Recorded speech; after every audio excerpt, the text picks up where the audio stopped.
এক মিনিট সময় হবে আল্লাহ রাসূল সাল্লাল্লাহু আলাইহি ওয়াসাল্লামের একটি ছোট্ট হাদিস শোনার জন্য।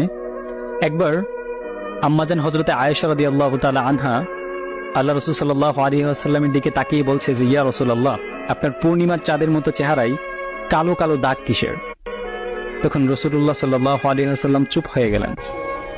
আম্মাজান যখন আবারও জিজ্ঞেস করলেন যে, ইয়া রাসূলুল্লাহ, আপনার কালো দাগগুলো কি বসন্তের দাগ?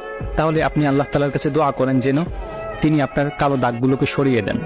তখন রাসূল সাল্লাল্লাহু আলাইহি ওয়াসাল্লাম কান্না করে দিলেন এবং বললেন যে, আয়েশা, তুমি জানো এই দাগগুলো কিসের?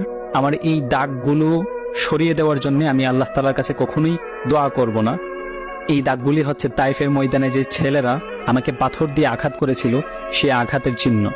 তারা একবার নয়, দুইবার নয়, তিনবার আমাকে আঘাত করেছে এবং আমাকে অজ্ঞান করে ফেলেছিল। আমি চাই না আমার এই দাগগুলো মুছে যাক। কিয়ামতের ময়দানে যখন আমার সমস্ত উম্মতরা বলতে থাকবে যে, রাসূল আপনি কোথায়, তখন আমি এক একটা কালো দাগের বিনিময়ে আমার হাজার কোটি উম্মতকে আমি জান্নাতে নিয়ে যাব।